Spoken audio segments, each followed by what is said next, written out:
আসসালামু আলাইকুম, welcome to my channel. কেমন আছেন সবাই? আশা করি অনেক অনেক ভালো আছেন। প্রিয় ভিউয়ার্স, অনেকে কমেন্ট করেছেন এফএল স্টুডিও যেই ভার্সনটা আমি ইউজ করি সেটা আপনারা অনেকেই ইনস্টল করতে পারছেন না এবং কোনো প্রকার প্লাগ ইন ইনস্টল করতে পারছেন না। তো আজকে দেখাবো কিভাবে আপনারা এফএল স্টুডিও 20 যেটা আমি ইউজ করি সেটা কিভাবে ডাউনলোড করবেন এবং সেটা কিভাবে পেইড ভার্সনে আপনি পরিণত করবেন কোনো প্রকার টাকা ছাড়া, এবং কিভাবে আপনারা প্লাগ ইনগুলো অ্যাড করবেন, ইনস্টল করবেন। তো আমার এখানে আমি যেই পিসি ইউজ করি সেখানে নেট কানেকশন না থাকায় আমি একটা অন্য সিস্টেমে দেখাচ্ছি। প্রথমে বলে রাখি, আমি যেই সফটওয়্যারটা ইউজ করছি সেটি যেই ওয়েবসাইট থেকে ডাউনলোড করেছি সেটি হচ্ছে আপনার, আমি এখানে লিখে দিচ্ছি গেট ইনটু পিসি।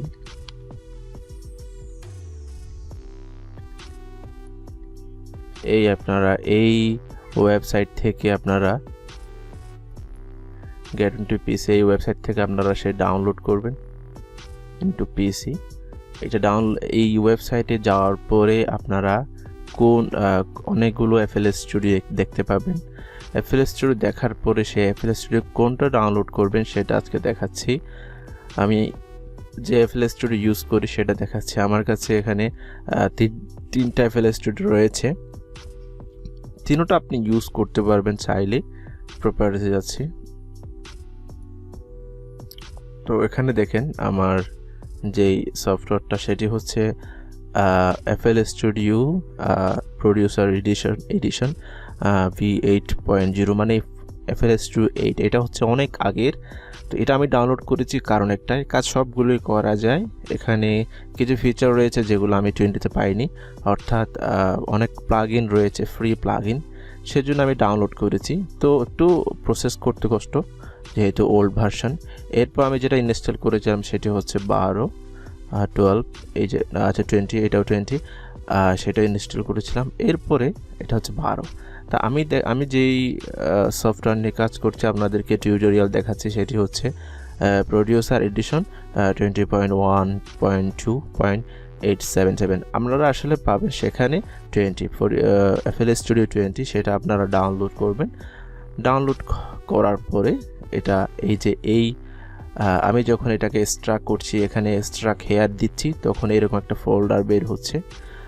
ফোল্ডার আসার পরে আপনারা এই তিনটা ফাইল পাবেন। পাওয়ার পরে বেশি কিছু করতে হবে না, জাস্ট এখানে ক্লিক করে আপনারা সেটা ইনস্টল প্রসেস করবেন। যে আমি এখানে ক্লিক করি, এখানে ইনস্টল লেখা আসবে।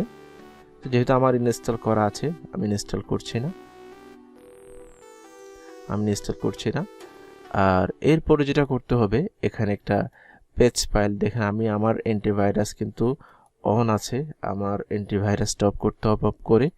আর এর চেয়ে বড় কথা হচ্ছে আপনারা কিন্তু এইভাবে ইউজ করতে পারবেন, এটা কোনো কিছু করার দরকার নেই।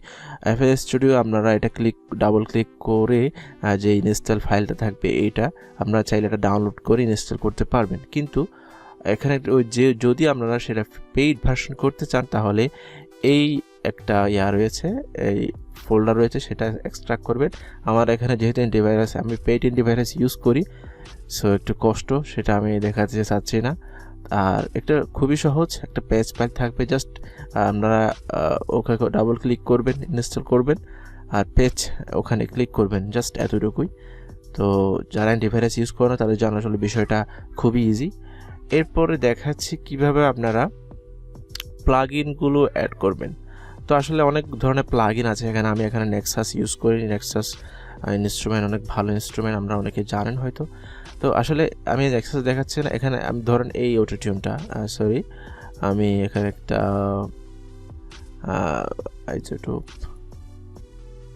ধরেন, আচ্ছা এখান থেকে একটা আমি অটোটিউন, এই যে অটোটিউন ইজিলি। একটা বিষয় হচ্ছে যে কিছু প্লাগ ইন আছে আপনার সরাসরি যখন ফোল্ডার এক্সট্রাক্ট করবেন অ্যাপ্লিকেশন পাবেন এরকম, তো এটা ইনস্টল করলে আসলে চলে আসে। তো কীভাবে আসে সেটা আমি দেখাচ্ছি। আপনার এফএল স্টুডিওতে যাবেন, FL স্টুডিও ওপেন করার পরে আপনারা এখানে অডিও সেটিং থেকে আমি সেটা করে নিচ্ছি। আমার সাউন্ডটা শোনা যাচ্ছে না, এটা আমি সাউন্ডটা শোনা যায়নি আগে, আমি এখন ভয়েস ওভার দিচ্ছি। তো আসলে আমার কথার সাথে হয়তো না মিলতে পারে এখানে কিছু কথা, আপনারা সেটা বুঝে নেবেন। তো FL স্টুডিও আপনারা যখন ওপেন করবেন তখন আপনারা দেখেন কর্নারে দেখেন অ্যাডে ক্লিক করবেন, মোর প্লাগইনসে যাবেন। এখানে এটা হচ্ছে আপনার প্লাগইনের মানে যে পপ আপ বাটনটা, এখানে আপনারা প্লাগইনগুলো পেয়ে যাবেন যেগুলো আপনারা ইনস্টল করেছেন অটোমেটিক্যালি। আর যদি অটোমেটিক্যালি না পান সেহেতু ম্যানেজ প্লাগইনে যাবেন। এরপরে এখানে দেখেন আমি কিছু ফোল্ডার অ্যাড করেছি, সেগুলো হচ্ছে আপনার যেই প্লাগইনগুলো আমি ইনস্টল করেছি সেগুলো। আপনার ফোল্ডার সিলেক্ট করতে হলে এখানে গিয়ে এখানে আপনার যে ফোল্ডারে আপনি প্লাগইনটা অ্যাড করেছেন সেখানে যাবেন। প্রোগ্রাম ফাইলসে বেশিরভাগ ভাগ পাওয়া যায়। দেখুন একটা ভিএসটি ফোল্ডার এখানে রয়েছে, সেটা আপনারা যদি ওকে দেন তাহলে কিন্তু সিলেক্ট হয়ে যাবে। তো এভাবে আপনার যে ফোল্ডার আপনি প্লাগইনগুলো ইনস্টল করে রেখেছেন সেটা সিলেক্ট করে দিবেন। সিলেক্ট করে দেওয়ার পরে সেটাতে ওকে ক্লিক করবেন।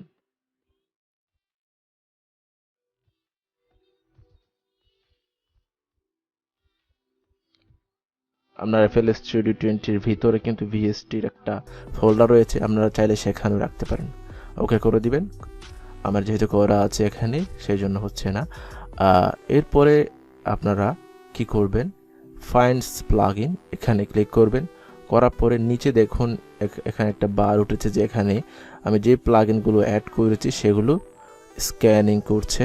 স্ক্যানিং করার পরে দেখুন যে প্লাগইনগুলো আমি নতুন করে ইনস্টল করেছি সেগুলো হলুদ করে দেখাচ্ছে। এখান থেকে আপনার যেটা ইচ্ছা সেটা আপনি আপনার পাশে ক্লিক করলে চলে যাবে। এরপরে ধরুন আমি একটা রেকর্ড করছি, যেহেতু আমার মাইক্রোফোন স্ক্রিন রেকর্ড করছে সো হয়তো হবে না রেকর্ডটা, জাস্ট আমি একটা স্যাম্পল নিচ্ছি। স্যাম্পল নেওয়ার পরে সেটাতে আপনারা প্লাগইনটা কিভাবে অ্যাড করবেন সেটা দেখাচ্ছি। ট্র্যাকে গিয়ে যদি এখানে না পান আপনারা, সেহেতু আপনারা মোর প্লাগইনসে দিতে পারেন। মোর প্লাগইনসে যাওয়ার পরে এই প্লাগইনটা অ্যাড করবেন। তো আসলে এটাই হচ্ছে প্লাগইন অ্যাড করার প্রসেস, এবং FL Studio কীভাবে ইনস্টল করবেন সেটিও দেখিয়েছি। এরপরেও যদি আপনাদের কোনো কিছু বুঝতে অসুবিধা হয় তাহলে আমাকে কমেন্ট করে জানাবেন। এই ধরনের টিউটোরিয়াল ইউটিউবে অনেক আছে, তবুও আমার কাছে চেয়েছেন, কমেন্ট করেছেন, এই জন্য আমি দিয়েছি। তো আমি যেহেতু কষ্ট করে ভিডিওটা করেছি, অবশ্যই কমেন্ট করে জানাবেন কেমন লাগলো, আর সাবস্ক্রাইব করে সাথে থাকবেন। ধন্যবাদ সবাইকে। আসসালামু আলাইকুম ওয়া রাহমাতুল্লাহ।